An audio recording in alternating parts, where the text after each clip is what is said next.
The stain on his suit jacket was a damp, milky white. Liam froze, his gaze fixed on the man standing in the doorway, Ethan Hayes. A chill of panic washed over him. Ethan's sharp eyes scanned him from head to toe, a cool, calculating appraisal. He stepped closer, the space between them shrinking until Liam could feel the warmth radiating from his body. Ethan's voice was low. He asked if it was milk. Liam had just left a tense meeting in the senator's private office, his heart still pounding. He was desperate to get away, for no other reason than the strange affliction that had plagued him for years. A dampness would occasionally bloom across his chest, and this time it had happened in the worst possible place. He had concluded his briefing and made a swift exit, praying no one would notice. But as he turned the corner, he ran directly into Ethan. The younger Hayes was effortlessly charismatic, with an easy confidence that both drew people in and intimidated them. Ethan spoke first, his gaze flickering down to Liam's chest. Liam's pulse hammered against his ribs. He instinctively angled his body away, using his briefcase to obscure the spreading stain, which only seemed to grow wetter, soaking through the fine wool of his suit. He muttered something about needing to get home, but Ethan was not asking where he was going. He was asking why his jacket was wet. Ethan's expression was neutral, betraying no sign that he understood what he was seeing. Liam's palms grew slick with sweat. He forced himself to look up, to meet that steady gaze with a mask of composure. He claimed it was just the heat. Ethan suggested he come back to his penthouse to change and rest. The offer sent a fresh wave of panic through Liam. He shook his head immediately, declining with thanks and insisting he could manage at home. But Ethan was persistent, dismissing his protests with a charming smile. He wouldn't hear of it.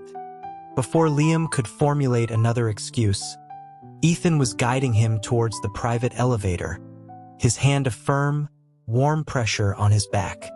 Ethan Hayes, son of the esteemed Senator Hayes, was a fixture in the city's social and political circles. He moved through life with a golden luminescence, a man accustomed to getting what he wanted. It was precisely this radiant quality that made him so difficult to resist. For Liam, who had navigated his career alone, relying on nothing but his own intellect, this sudden, shameful vulnerability was terrifying. If his condition were discovered, his carefully constructed life would be obliterated. He tried to protest again as they rode the silent elevator, but his words faltered. What if Ethan saw the truth once they were in the privacy of his home? Ethan led him into a vast, minimalist penthouse overlooking the city. He gestured towards a guest suite. He told him to go inside and change. Liam felt a small measure of relief. He took the fresh shirt and suit offered by a silent housekeeper and disappeared into the suite. The room was larger than his entire apartment. A full-length mirror stood in the corner. He stood before it, staring at the large, pale stain marring the dark gray fabric over his chest. Slowly, he peeled off the layers of his clothing until he was bare from the waist up. The fluid was still beating on his skin. He cupped a hand over the source, his mind flashing with an image of Ethan's hand there instead. He loved him. He had loved him from the first moment he saw him years ago. Liam had been a scholarship student then, a face in the crowd at a university function, watching as Ethan, the son of a political dynasty, stepped out of a black car, impossibly elegant and remote. That image had been seared into his memory. It wasn't just that once. Liam had attended countless events and galas over the years, not as a guest, but as a spectator, lingering in the background just for a chance to see him. He had watched Ethan grow into an even more formidable and dazzling man, a brilliant light that had taken root in his heart and grown into an untamable obsession. He sometimes wondered if his strange illness was born from this unrequited, unspeakable longing. He cleaned himself with a towel, his reflection showing a lean, toned torso. He had always been meticulous about his appearance, a habit formed after realizing his attractions lay with men. He knew he had certain advantages, but they were all nullified by his condition and his humble origins. A relationship with Ethan Hayes was an impossible fantasy. Ethan would surely have no interest in another man. When he emerged, dressed in Ethan's clothes, he found him in the living area, engrossed in a book. The man's profile was striking, his presence filling the room. He was like the morning sun, a force of nature that cast a brilliant light on everything it touched, especially Liam's own shadowed heart. Hearing him approach, Ethan looked up. His eyes traveled over Liam's form, a slow, deliberate assessment. He remarked that the suit fit him well. For a moment, Liam's breath caught in his throat. He managed to reply that it was due to Ethan's excellent taste. Ethan demurred, suggesting it was because Liam himself was so well regarded. He mentioned that everyone in Washington, D.C.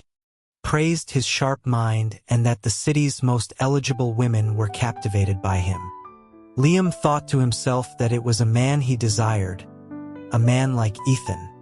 Ethan's expression grew more serious.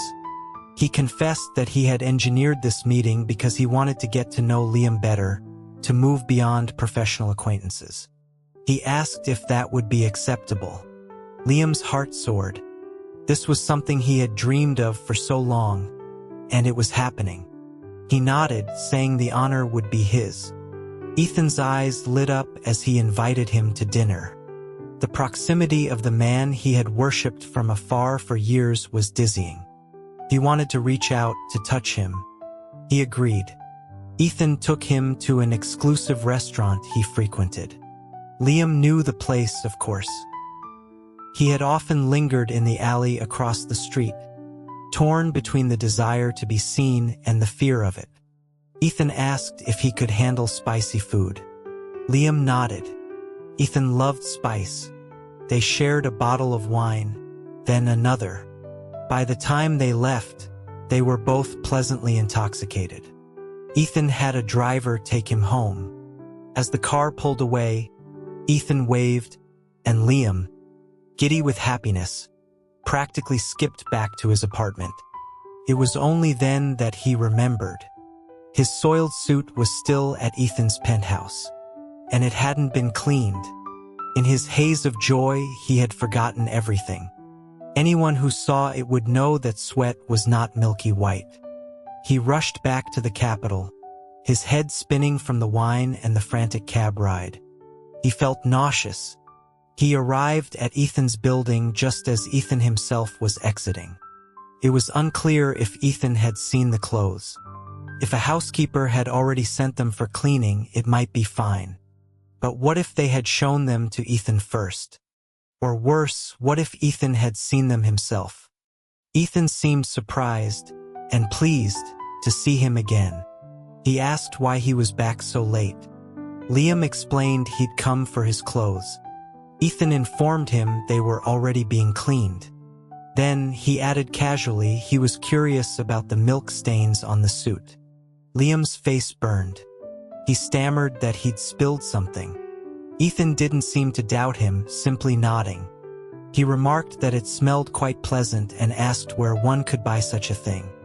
Liam named a random coffee shop on the east side of town. Ethan listened with unnerving seriousness, musing that he would have to try it sometime. Liam wished the ground would open up and swallow him. He was drunk, dizzy from the ride, and now his most guarded secret had been partially exposed to the person he most wanted to hide it from. A wave of nausea rolled through him, and he stumbled to the side, retching against the wall. Ethan showed no disgust. He walked over, his voice filled with surprise. He asked if Liam had really rushed all the way back just for a suit. Of course he had. His heart had been in his throat the entire way, and it was all for nothing. He apologized for the disturbance and promised to clean up the mess and leave. But Ethan's expression shifted to one of disappointment. His bright eyes drooped, his usual radiance dimmed. He asked if the suit was the only reason Liam had returned, suggesting that their connection meant little to him. Liam immediately denied it. A brilliant smile returned to Ethan's face. In that case, he should stay the night. Liam felt a surge of emotion so powerful it threatened to overwhelm him. To stay? But it was their first real day of knowing each other. Ethan argued that he felt a strong connection to him and that dinner had not been long enough to talk. He wanted to continue their conversation. Faced with such a direct and charming request, Liam found it impossible to refuse. He was ecstatic. It would be the first time they had ever spent a night under the same roof. He had assumed he would be in the guest suite, but Ethan led him to his own bedroom, indicating they would share the bed. He wanted to object, but the temptation was too great. With a thudding heart, he lay down. A moment later, Ethan's voice, a low, magnetic hum, sounded next to his ear. He commented on the strong milky scent that clung to Liam. A jolt went through him. He thought about moving away but decided it would be too obvious. He gave a nervous laugh and asked if he really smelled that way. Ethan confirmed that he did very strongly, just like the suit he'd left behind. Liam took a shaky breath, trying to keep his composure. He suggested it must have spilled on him as well. Ethan moved closer, his voice dropping to a whisper. He said he wanted to smell more closely. Liam instinctively tried to pull away, but the bed was only so large, and Ethan leaned over him, his torso pinning him in place. Ethan's breath was hot against his neck. His head dipped lower, his nose hovering over the collar of Liam's shirt. He murmured that it smelled sweet, intoxicating. Liam's ears burned. Ethan looked at his face, his gaze intense and profound. He observed that Liam was truly flawless, perfect from every angle. Liam's own breath came out in hot puffs. He reminded Ethan that it was time to sleep. Ethan seemed addicted to the sight of him, but eventually, he relented and lay back down. Liam felt as if he had been set on fire. The proximity of his long-held love, the intimacy of his actions, had nearly undone him. He took several deep breaths to calm his racing heart before sleep finally claimed him. He had a wild, vivid dream. In it, Ethan did not lie down. He moved closer, looked deep into his eyes, and said he wanted a taste. The heat of the dream was consuming, a tidal wave of sensation that crashed over him. He woke with a gasp, his forehead slick with sweat. He turned his head and met Ethan's dark, fathomless eyes. The man who was usually so bright and open now looked serious, intense, reminding him of the man in his dream. Ethan asked what he had dreamed about. Liam shook his head, claiming not to remember. Ethan's smile returned, bright as the sun, and he mentioned that Liam had been murmuring "don't" in his sleep, making him think it was a nightmare. Liam looked away, mumbling that it might have been. Suddenly, he felt a familiar, dreaded sensation. Not now. Couldn't be happening so quickly. He was thankful it hadn't happened while he was asleep. He shot out of bed, explaining to Ethan that he had urgent business and needed to use the bathroom. The ensuite was just on the other side of the room. He rushed inside without a second's hesitation. It was a close call. By the time he was inside, the fluid was already trickling down his torso. He sat on the edge of the large, empty bathtub, and without the constraint of clothing, it flowed freely.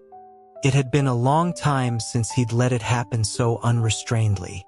He had no pressing appointments, so he relaxed, letting it continue until he was covered in it. Just as he was about to stand and turn on the water, the door opened. Ethan stood there, his expression unreadable. Liam's naked, milk-streaked body was fully reflected in the man's dark eyes. Ethan's voice was calm, almost casual. He asked if this was a new purchase, as if inquiring about a brand of bath oil. He wondered aloud if Liam enjoyed milk baths. Liam wanted to disappear, but there was nowhere to hide. Ethan already knew. He surrendered. He told Ethan it was a medical condition. Ethan stepped inside, closing the door behind him. He approached, his gaze sharp and analytical, as if studying a specimen. Liam felt a profound sense of shame, which only made the flow increase. Ethan's voice was deeper than usual when he asked what kind of illness it was. With a trembling heart, Liam explained it was a rare hormonal disorder. He assured Ethan he was on medication, but it sometimes flared up. Ethan asked if anyone else knew. Liam shook his head vehemently. No one. He had pieced it together himself from medical journals and bought different components of his medication from various pharmacies to avoid suspicion. He promised Ethan it would never interfere with his work. Ethan was much quieter than usual. Liam lowered his head, pleading with him not to tell the senator or anyone else. Ethan's response was clipped. He asked if that was the kind of person Liam thought he was. He assured him he wouldn't say a word. Then he moved to the faucet and turned it on, letting warm water cascade into the tub. The stream washed over Liam's skin. It was comforting, yet being watched by Ethan as he bathed was an exercise in pure mortification. His body reacted, and soon the clear water was clouded, turning a pale, opaque white. Ethan's hand, with its long, elegant fingers, reached into the water. He asked if it was too cool. Liam shook his head, his mind a whirlwind of shame and excitement. Ethan was a good man. When Ethan withdrew his hand, it was coated in the milky liquid. He stared at his fingers for a long moment, a sight that made Liam's lips press into a thin line. The water was drained and the tub refilled. This time, Ethan did not stay. He said he was going to shower in the other bathroom and that Liam should have some breakfast when he was done. Liam agreed. He was relieved. Despite the exposure of his deepest secret, Ethan had not only accepted it, but had shown him kindness. He washed himself, his mind filled with hopeful fantasies about the future. When he came out, he found a small breakfast laid out. He ate a few pastries and drank some tea, but Ethan had still not emerged. After waiting a little longer, Ethan finally came out of the other bathroom, wearing only a silk robe. His powerful physique was evident even through the loose fabric. His handsome face was stern, much of its usual warmth gone. Liam didn't understand the change. When their eyes met, Ethan's expression softened instantly. He suggested they go have a proper breakfast with his older brother, Marcus. Liam couldn't refuse the opportunity to meet the other, more formidable Hayes brother. He felt a deep sense of gratitude towards Ethan and planned to find a way to thank him properly later. But as they walked, Ethan seemed withdrawn, his brow furrowed. He had the same grim look he'd worn coming out of the bathroom. Liam worried that his situation was causing Ethan trouble. He moved closer, intending to say something, but then he smelled it. The distinct, milky scent, his scent was on Ethan. It was strong, but Ethan had just showered. Confused, he looked at Ethan, but before he could speak, they had arrived at the private dining room where Marcus Hayes was waiting. Marcus was a different man from his brother. Where Ethan was like radiant sunlight, Marcus was like glacial ice, imposing and aloof. Liam immediately felt uncomfortable under his piercing gaze. Ethan seemed to sense his discomfort and took the seat next to him. The meal was quiet, with only Ethan and Marcus occasionally exchanging a few words about politics. Liam, still new to this level of power, mostly listened. As he was concentrating on their conversation, he felt a familiar, unwelcome tightening in his chest. He hoped it would pass. It hadn't been long since the last episode. But it didn't pass. The sensation grew stronger, impossible to ignore. He stood up so abruptly his chair scraped against the floor. He excused himself, needing to get out. He gave Ethan a single, panicked look and practically fled the room. He found a restroom and locked himself inside a stall. The flow was immediate and forceful, quickly soaking through his shirt. To prevent it from staining his jacket, he began to undress. He had just removed his shirt when Ethan entered the restroom. Liam stared at him, mortified. Even though Ethan had seen him like this before, the shame was still overwhelming. Ethan, however, appeared completely unfazed. He spoke calmly, telling him to take off the undershirt as well. Something felt strange about his tone, but Liam complied. With the last layer of clothing gone, his skin was exposed. He grabbed a handful of paper towels and tried to wipe himself down, but the flow was relentless. Flustered, he tried to turn away, but a strong hand clamped onto his shoulder, forcing him to face Ethan. His ears went scarlet. He begged Ethan to leave. Instead, Ethan's voice, low and husky in the enclosed space, offered to help. Liam was already in love with him. This new level of intimacy was making his entire body flush. He tried to turn aside, but Ethan moved even closer, his face just inches from Liam's chest. His hot breath ghosted over Liam's skin, sending a shiver through him. He pressed his lips together, his chest trembling involuntarily. A deep voice commanded him not to move. Liam held his breath, but every sensation was amplified, especially Ethan's proximity, a suffocating, intoxicating net. Ethan's touch was surprisingly gentle, almost reverent. He asked if it was always this much. Liam, face burning, said it varied. Ethan's breath tickled a sensitive spot. He asked if Liam had ever tasted it. Liam shook his head frantically, denying it. Ethan suddenly looked up, his dark eyes locking with Liam's. He wondered aloud if they all tasted the same. Liam thought he might actually die of embarrassment. Ethan said no more, focusing on the task of cleaning him. Felt endless. From a distance, it would have looked as though Liam's thoughts spiraled. As another part of his body began to react, he tried to shy away again. Ethan pulled him back firmly. He asked if anyone else had ever helped him like this. Liam said no. Then Ethan declared, from now on, he would be the one to help him. Liam protested that it wasn't right, that he couldn't impose. Ethan countered by asking if he would prefer someone else to help. Liam quickly backtracked. Ethan added that he could also provide cover for him. A faint smile touched his lips, and the cold, intense look that had reminded Liam of Marcus finally vanished. The warmth returned to his eyes, and Liam's anxieties eased. Of course, Ethan was bright and kind.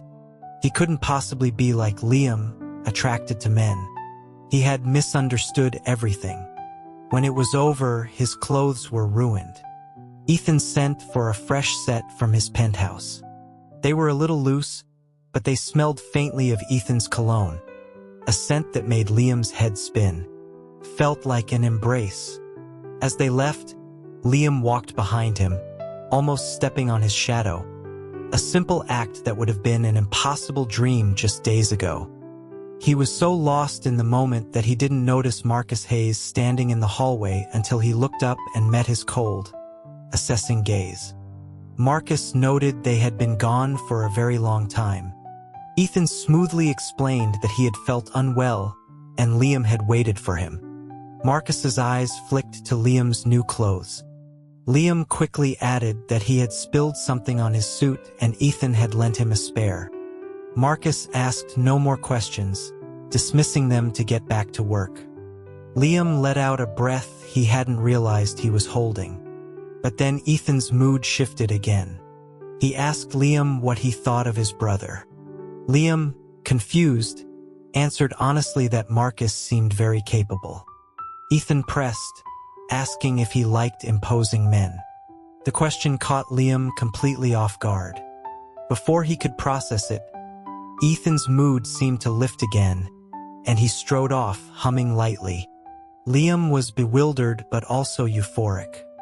Ethan accepted his condition. He not only accepted it, he helped him. The thought made him feel weightless. If he didn't know for certain that Ethan wasn't interested in men, he would have suspected something more from his actions. But he knew their dynamic was impossible. To have this special bond with him was more than he had ever hoped for.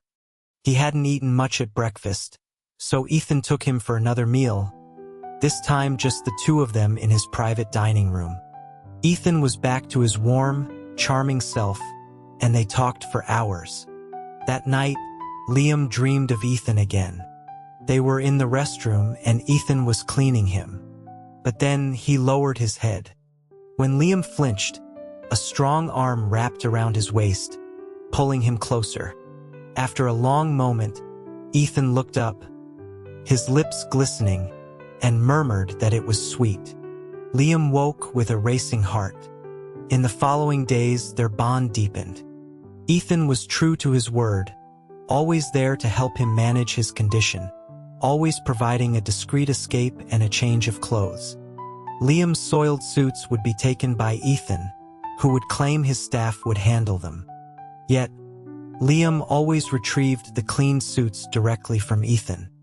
He also noticed that the milky bathwater was never drained immediately but was always carried out by staff.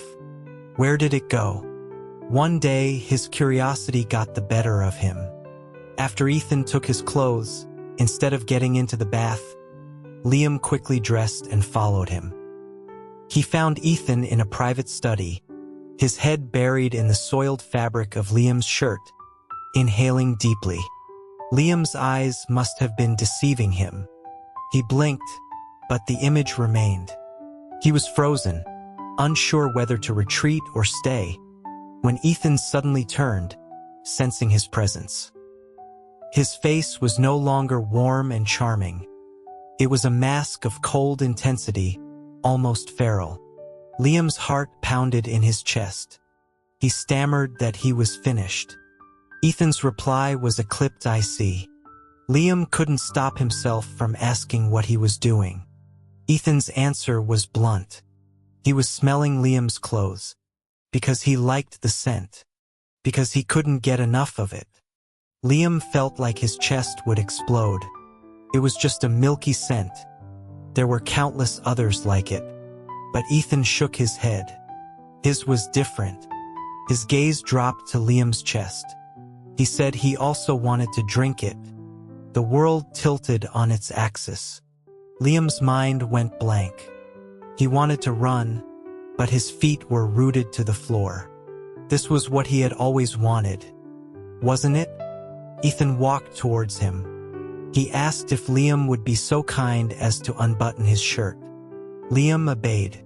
Later, he was lying on Ethan's bed, dazed, while Ethan lay beside him, his voice a husky, satisfied murmur. He told Liam it tasted good. Liam was burning with embarrassment, but a single, persistent question echoed in his mind. If Ethan wasn't gay, what was this? Was it just a strange curiosity? A fetish? He had to know. As Ethan rose to shower, he stood over the bed, his dark eyes reflecting Liam's sprawled form. He invited Liam to join him. Liam, flustered, vehemently refused. Ethan knelt by the bed, his face level with Liam's. He argued that since he was responsible for the mess, he should be the one to clean it. This was not normal. That evening, during a meeting with Marcus, The elder Hayes commented on the strong milky smell emanating from Ethan. Ethan, without missing a beat, claimed he'd been drinking some before he arrived. Marcus noted he must have drunk a great deal, his eyes flicking towards Liam for a split second. Ethan agreed that he had. Marcus, feigning casual interest, asked when he had developed a taste for milk, recalling that he used to dislike it. Ethan replied that it depended on the flavor. Marcus then asked if it was a flavor Liam had introduced him to. When Ethan said yes, Marcus declared he wanted to try it too. Liam thought he would die on the spot, but Ethan coolly informed his brother that it was all gone. It had been a limited supply. His life fell into a new rhythm, one defined by a thrilling, terrifying intimacy with Ethan. Ethan's help became more frequent, more intense. His appetite seemed to grow, his eyes sometimes taking on a reddish, hungry glow. One night, Liam was asleep in his own apartment. He hadn't had an episode all day. He was deep in slumber when he felt a weight settle on his bed. His eyes flew open to see Ethan looming over him. He asked what he was doing there. Ethan's answer was a single word: thirsty. Liam, still groggy, pointed to a pitcher of water on his nightstand. Then the reality of the situation crashed into him. He stared up at the man above him as Ethan's hands began to unbutton his pajama top. Liam's breath hitched. He whispered that he wasn't having an episode. Ethan's voice was a low rumble. He knew. He was just thirsty. Liam turned his face away, his heart hammering against his ribs, a storm of confusion and desire raging within him. He couldn't stop the small, broken sound that escaped his lips. Tears pricked his eyes. Ethan's fingers, surprisingly rough, brushed against his cheek. His voice softened. He asked if this upset him. When Liam didn't answer, he promised he would stop, that he wouldn't do it again. Liam finally looked at him, his eyes swimming with tears and hurt. He told him that doing this to another man was cruel, that it would make someone misunderstand. Ethan asked what he would misunderstand. That he liked him, Liam nearly shouted. Ethan's expression was unreadable. He simply stared. Liam, overwhelmed with emotion, finally let everything out. He said that two men shouldn't be like this unless they had feelings for each other, and since Ethan didn't like men, Ethan cut him off. How did he know that he didn't? Liam froze. Ethan stated it plainly. He was gay. The world stopped. Liam stared, unable to believe what he was hearing. There had never been any sign, any rumor. Ethan asked what he was thinking. Liam confessed he was wondering why he'd never shown any indication. Ethan explained that he had never met anyone who truly interested him before. Then he added, but he had now. A pang of sadness hit Liam. Ethan watched him, then asked what Liam himself was thinking, letting Ethan help him, hold him, be intimate with him. Was it just because of his power and status? Of course not, Liam said, his voice thick with frustration and urgency. He loved him. The words, once unleashed, could not be stopped. He told Ethan he had loved him for years, since he was a teenager, that he had followed him from afar, that it had always been a one-sided devotion. He told Ethan he would give him anything, that he could do whatever he wanted. He asked, his voice breaking, if Ethan really liked men. Could he please consider him? Ethan's smile was faint. He asked if it was really love at first sight. Liam nodded. Ethan mused that Liam could have just introduced himself all those years ago. Liam mumbled that he would never have dared. Ethan looked at him pointedly. But he dared now. Liam fell silent, his face flushed. Ethan watched him for a moment longer. Then he smiled. He said he would not consider him. Liam's heart shattered. Tears welled in his eyes. But Ethan reached out, cupping his chin. He told him not to cry. He said that a relationship with him was something he didn't need to consider. It was something he desperately wanted. A wave of pure joy washed over Liam, so intense it brought fresh tears to his eyes, and with them, a familiar wetness spreading across his chest. Ethan noticed. He lowered his head, and this time, there was no hesitation, no restraint, only the raw, unrestrained honesty of a desire that had finally been spoken aloud.